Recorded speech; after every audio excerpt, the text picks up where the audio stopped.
Started things off with a little bit of fog this morning. It's kind of cold out there. Morning. Welcome to Thursday. Gonna try and go get a little sand work done this morning. We're okay there. Not by much, but we're okay there. Main plan around here today is neighbor is having an equipment auction. We got 3 neighbors all retiring this year.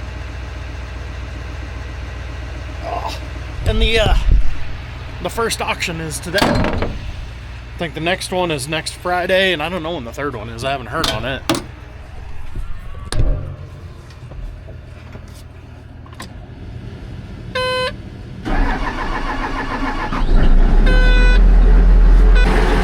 Not near as exciting when there's not a giant cloud of smoke coming out of it. I like how every window on this thing defrosted, except the windshield.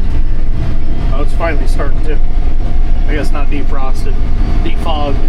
But I know for a fact that doesn't work. If I turn it on, it's just going to go that way. And then I got to get out and put it back up so it quits hitting on things. Don't want to break my glass more than it's already broken. The good old 245. Starting to notice a lot of birds. So it is definitely open the hood time. Much like you should be all year round.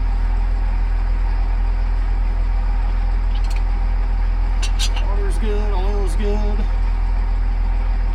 Oh.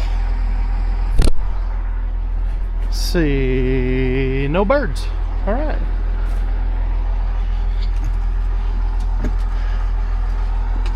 Oh. That one doesn't want to come down.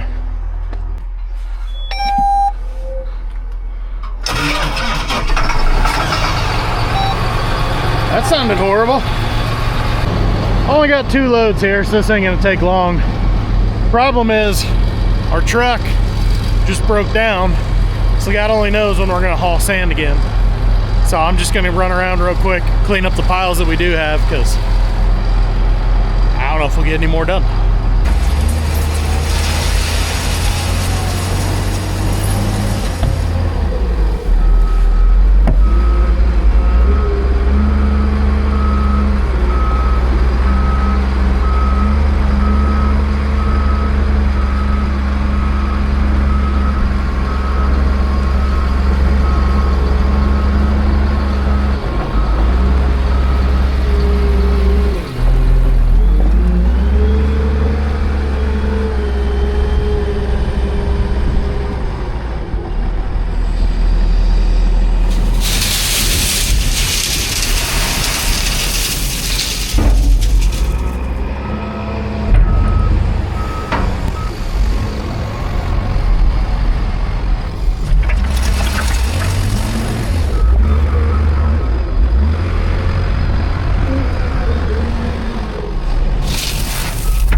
So as you can see, 2 loads is not going to take long to spread out. Just joking in the shop the other day with Hector. I go, hey buddy, you gotta start hauling a lot faster, because I can damn near fit one of your loads on this cart. I still don't know why I'm not allowed to pick how much air is in my seat, but whatever. So I was joking in the shop with Hector. I go, buddy, you gotta start hauling faster. I'm catching you. He goes, hey man, I'm hauling 25 ton per load. I can't go any faster or haul anymore. And I can just see Bart's eyes light up, and he goes, "You're putting almost 25 ton on that wagon?" I go, "Well, if he's hauling 25, I'm gonna guess I'm somewhere right around 20. What? And I go, "Hey, you're the one who told me load it up. Those axles are heavy. They should be able to handle it." He goes, "I didn't think it'd hold that much." I go, and I'm not even filling it. So I backed off a little bit. I'm gonna say we probably got about 15 on this load, maybe 17.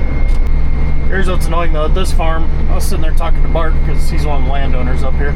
I was like, "Is there any place to put sand?" Stupid friggin' sake! We all know that north pivot needs sand horribly bad. Is there anywhere to put sand around it? He goes, "No, because we got hay in the corner. It's too seepy down below because it gets into the lake. We got a pipeline that we can't cross, even with this tractor and wagon." He's nervous about us crossing with balers. Didn't have the heart to tell him we take semis across it too. So I got to bring the sand from back over yonders, up around the pond, down the edge of the pond, in the wheat, so I'm not on the pipeline. It's a mess.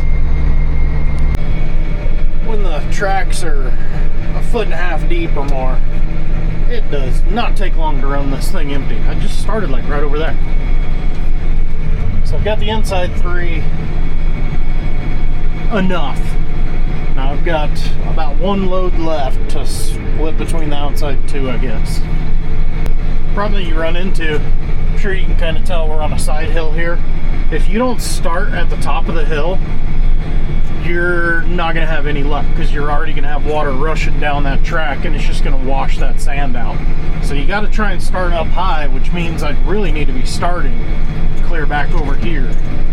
I just don't have the sand for it. I'm trying to smash these edges down with my tires as I'm leaving.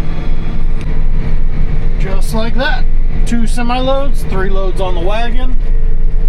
I'll admit the last load was definitely overloaded, but I wasn't coming back for a scoop and a half. But now, go get us a little go-go juice, if you can see with the glare. And you'll notice this one, I don't even need any government juice, it's that old. Go top it off, move it to the next pile. And I was going to say come back and get the loader, but Hector just sent me an angry Snapchat wondering where the loader is. Apparently we got to go grind hay for a neighbor. He goes, "I'm not waiting on the tuna to get done feeding cattle, because that'll be 10:30. I'm going now." I was like, "Well, come and get the loader. I'm done with it." Turn the corner back there, and I noticed the 4-wheel drive tire tracks. Cameron's over there ripping. So, all this manure spreading I did this winter, you know. Up there, I spent a week up there to do 4 quarters. Yesterday alone, he ripped 2 of them. Now he's teaching Dylan how to run the tractor and ripper and the GPS. They'll have the other 2 rip. 2 days, they'll do what it took me a week.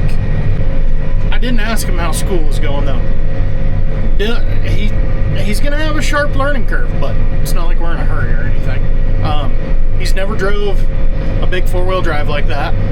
I go, it takes a little while to get used to the fact that you feel like you're sliding through the corner as opposed to a front wheel assist just like a car, you know, you feel the turn. And he's never ran a GPS before. And we just went through and really made all of ours tech savvy, which should actually help him. Because when you pull into a field now, it should automatically pull the field up. You select the line you want. Hopefully all the lines are good. And our pivot tracks are all pivot tracks. We're not going across rows. So, hopefully it's... he's young. He'll have it figured out in like 10 minutes. I mean, it's not like it's a Trimble or a Topcon GPS. Those freaking piles of crap. It's a Deere one. It's simple. Hey, look. My Uber is here. Cameron got Dylan all trained up on the ripper, so he's on his own over there now. Told him just don't hit the pivot, and then any other problem really isn't that big of a worry. Shouldn't word it that way, but you know what I mean. You're gonna screw something up on day one. It's fine. Just don't hit the pivot. That's the big thing. But since I got done with all the field mapping yesterday, Cameron is itching to get the harrow hooked up so we can start harrowing hayfields. Harrow. Not the other way that sounds when you say heroin. be careful with that one. But speaking of field mapping, oh man, I about had a heart attack on Tuesday. 2 to 1 of us get started with field work, so hop in the tractor I've been mapping in, uploaded everything to the ops center. We could see it all on there, and then we turned on the data sync to all the monitors, and everything I did disappeared. A few beers and some releasing of aggression on golf at lunch on Tuesday. Let me calm down a little bit. Finally was able to get in touch with John Deere tech support, and about the time they called me back, I had actually figured it out. It archived everything. Everything I had done was just put in this folder where it was hidden. So I had to pull it all out piece by piece. Took me like 4 hours because I'm not that smart. Figured out how to do it a whole lot faster, but yeah. Everything though is mapped now other than these pivots where we still have cattle on. So that's going to be really nice. Okay, here we go. First of 3 auctions in the area. Got just a couple small things we're looking at here. Maybe a baler, but I think it's going to bring way too much. Here's where the price is really going to jump up here. Now 50. 150, 145, now 50. 150, 150, 147.5. Now 50. 150, here, you're digging it in. 123, 123, 4. 124, 124, 4. 124, 124, 124. Now 5. 125, now 6. 127, 126. 126,000. You didn't get in online. You got to be 126. 126, 12, 5, 112, 5, 112, 5. I'm out here with Jess at 110, 112, 5, 112, 5. This is the one that sells for more than it was worth when we bought it. 45, how about 44? 44,000, 44. Hey folks, let's talk about a pair of farm auctions last Thursday, March 5th. And we'll start out west in Lamar, Colorado. This was a farm auction for Dunham Farms, a sale by my good friends at Schrader Real Estate and Auction Company. And there were a couple of Massey Ferguson items that really popped, and fun to shine the light on Massey Ferguson. So let's start with this WR9980 Swather, 1,057 engine hours on it. It's sold for $139,000. Now that's the 5th highest auction price I've ever seen on a WR9980 Swather, but more importantly, it's the highest auction price ever on a WR9980 with over 850 hours. And again, remember this one had 1,057. Now the other Massey Ferguson item that caught my eye last Thursday, Lamar, Colorado, was this 2290 large square baler. Had 19,978 bales through it, sold for $119,000. That's the 2nd highest auction price I've ever seen on a Massey Ferguson 2290. The only higher one was a year ago, March of 25, on a farm auction in New Mexico, where a really sharp 23 model went for $128,400. Recap of the auction for us. We got us a new pickup and some pipe fittings. We needed some hydrants and plugs and stuff. Ours are getting old, getting holes, been out of shape, stuff like that. So pick those up at a very reasonable price compared to how good them tractors sold. Wow. But yeah, I mean, so overall, I think that auction was pretty good. The implements sold on the light side, but then the combine sold sky high. Swather and baler sold high. The tractors sold good. I don't think they were high. I think they were good where they should have been. So I think overall that was a pretty good sale. But like I was saying at the beginning, that's sale 1 of 3 in the area. So his is today. We got one next Friday. Is it Friday? Yeah, Friday the 13th. Another neighbor has his auction. And then the third one, the Tuna was telling me, they haven't signed up to do an auction yet. Just everything is for sale. And they're actually selling all their farm ground.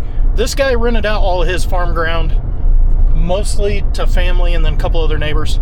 The one next week, he's keeping a big chunk of his ground. And then the third one, they're trying to sell all their ground. But like I said, they're not doing an auction. They're just, it's all priced for sale. I mean, I don't know how well that's going. I haven't been paying attention, honestly. Now I got to take a check back over to the auction company here in a minute. need to run by the house. Then I need to take a check back over and actually pay for everything. Cameron's chopper number 3, is finally 100% done. They got done with the radiator. So now he's giving it a good pressure wash before taking it to put in the shed so it can get dirty again. I don't know if you see what's in the distance over there. Chopper number 1 is back. Showed up yesterday. Yeah, just randomly, Cameron yesterday sends me a message on Snapchat. Oh, hey, do you know our chopper's on the move? It's almost here. I don't know if they called Bart. Me and the tuna had no idea it was coming. And then, for some reason, they unloaded it here. Guess they seen silage trailers, thought close enough. Oh, it's nice to have this thing back. They're talking 50-mile-an-hour winds tomorrow, though. I really don't want to sit here on top of this hill with all this gravel. So I'm going to move it so it's under a roof. But I figure, you know, brand new engine. Better double check the oil. Whew, it's new oil. You can barely see it. I always get nervous checking new oil because how clear it is. I'm used to that black stuff. Oh, man, this magnet works good. But threw in some extra oil just in case. Look at, they got my floor all dirty. That was actually probably us the day of. I was joking on the mechanic about finding parts and keeping them. Looks like they sent some for me. Thanks, guys. I am utterly terrified to try and start this.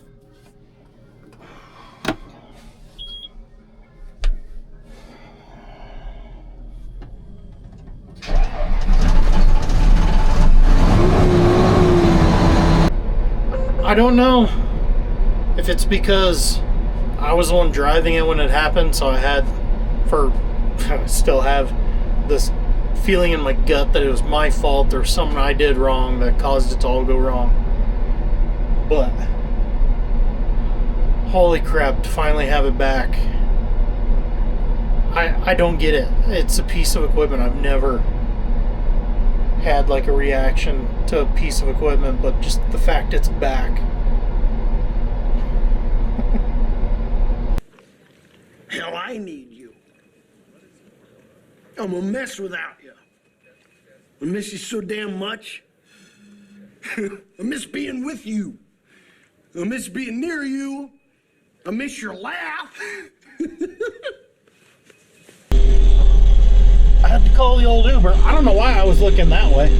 Oh, because there should be a mirror. I had to call the Uber, give me a ride up here to get this loader. I don't know, it's after 3. It's like, it's probably not worth going to where I need to. Got a few things cleaned up here while we got a loader up here. And then probably go to the shop.